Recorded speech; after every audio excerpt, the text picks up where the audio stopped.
அனைவருக்கும் இனிய காலை வணக்கம். வெல்கம் டு கதைப்போமா வித் ஆர்கே.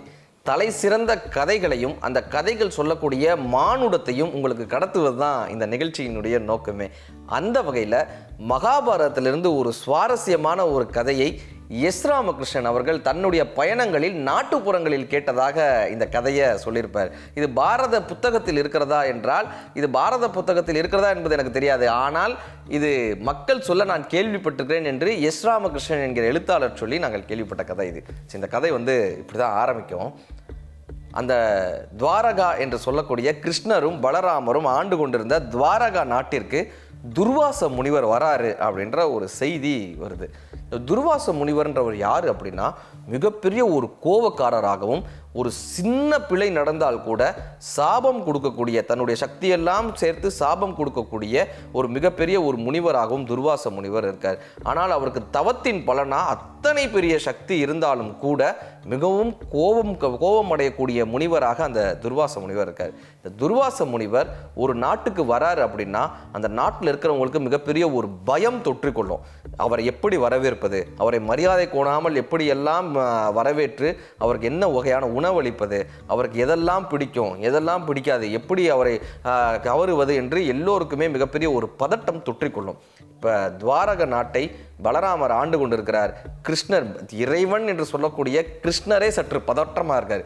ஏன்னா துர்வாச முனிவர் வந்தார்னா, அவர் சாபம் கொடுத்தாருன்னா இந்த நாட்டு மக்களுக்கு ஏதோ ஒரு கெடுதல் வந்து விடுமோ அப்படின்ற ஒரு பயம் கிருஷ்ணரையும் தொற்றிக்கொள்ளுது. இப்போ இந்த துர்வாச முனிவருக்கு எப்படியெல்லாம் வரவேற்கலாம், அவர் என்ன வகையான உணவுகள் கொடுத்தாக்க துர்வாச முனிவர் சந்தோஷப்படுவார்னு ஒரு மிகப்பெரிய ஒரு ஆலோசனை கூட்டம் நடக்குது. சரி, இந்த துர்வாசருக்கு யார் சமைக்க போகிறாங்கன்னு கேட்குறாங்க. அரண்மனை சமையல்காரர் சொல்கிறாரு, நான் சமைக்கவே மாட்டேன், நான் என் வேலையை ராஜினாமா பண்ணிட்டு போயிடுறேன் அப்படின்னு அரண்மனை சமையல்காரர் சொல்கிறாரு. நான் என் வேலையை ராஜினாமா பண்ணிட்டு போயிடுறேன், வேறு யார் தான் சமைப்பாங்கன்னு நாட்டில் ஒரு அறிவிப்பு கொடுக்குறாங்க. துர்வாச முனிவருக்கு சமைப்பவர்களுக்கு 1000 பொற்காசுகள் கொடுக்கப்படும்னு. 1000 பொற்காசுகள் கொடுக்கப்படும்னு அறிவித்த 2 நாளில் ஒருத்தருமே வரலை.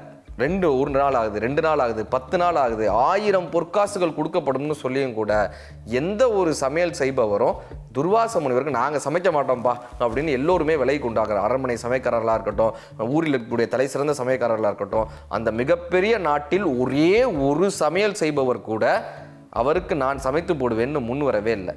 10,000 பொற்காசுகள்னு அறிவிக்கிறாங்க. அப்பையும் யாரும் முன்வரவே இல்லை.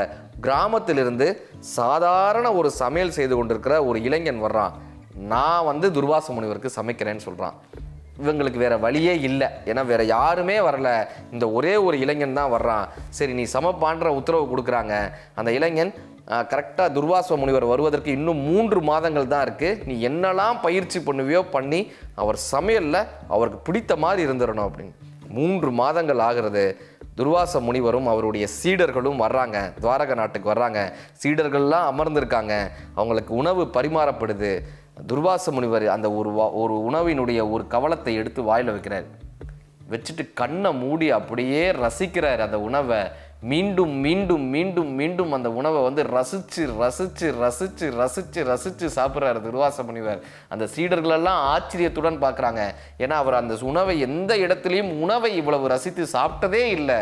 எல்லாரும் ஆச்சரியத்தோடு பார்க்க துர்வாச முனிவர் அவ்வளவு சந்தோஷமாக அந்த உணவை உண்டு, அங்கு இருந்த நாட்களிலெல்லாம் அந்த உணவை அறுசுவை உணவுகளை உண்டு கழித்து அவ்வளவு சந்தோஷமாக இருந்து பலராமரை கூப்பிட்டு சொல்கிறாரு, உன்னுடைய இந்த விருந்தோம்பலிலேயே இந்த உணவு தான் எனக்கு மிகவும் பிடித்திருந்ததுன்னு சொல்லி சமையல் செய்தவரை கூப்பிட்டு அந்த இளைஞனையும் பாராட்டி அவனுக்கான வரங்களை துர்வாச முனிவர் கொடுத்துட்டு வாழ்த்திட்டு, இந்த துவாரக நாடும் இந்த நாட்டு மக்களும் நலமாக இருக்கணும்னு துர்வாச முனிவர் வாழ்த்திட்டு போகிறார். என்னுடைய வயிறு எப்படி குளிர்ந்ததோ அப்படி இந்த நாடும் நாட்டு மக்களும் குளிரணும்னு துர்வாச முனிவர் வாழ்த்திட்டு போகிறார்.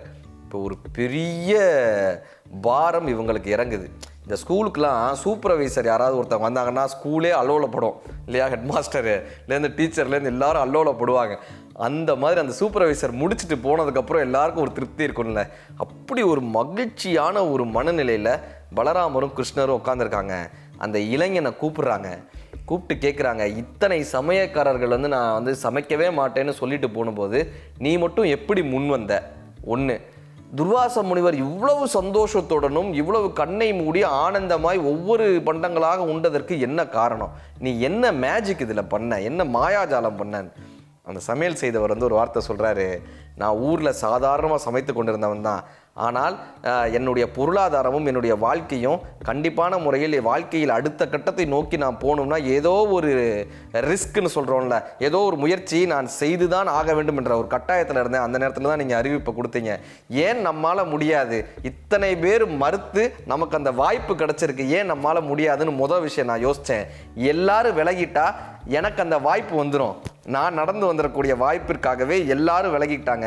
எனக்கு ஒரு வாய்ப்பு கிடச்சிருக்குன்றதுனால எங்கோ ஒரு கிராமத்தில் இருந்த ஒரு இளைஞனை அரசர் கூப்பிட்டு பேசுவீங்களா? இப்படி அரசர் கூப்பிட்டு உட்கார வைப்பீங்களா? இப்படி அரசர் கூப்பிட்டு ஒரு பெரிய பொறுப்பை கொடுப்பீர்களான்னா கொடுத்துருக்க மாட்டீங்க. ஆனால் இந்த நிலையில் எல்லோரும் ஒதுங்கி கொண்டதனால் எனக்கு அந்த வாய்ப்பு கிடைச்சது.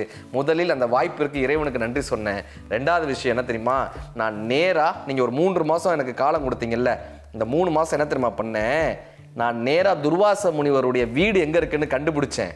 அவர் சின்ன வயசில் வளர்ந்த வீடு எங்கே இருக்குன்னு கண்டுபிடிச்சேன். அவங்களுடைய அம்மா யாருன்னு அங்கே கேட்டு விசாரிச்சுக்கிட்டேன்.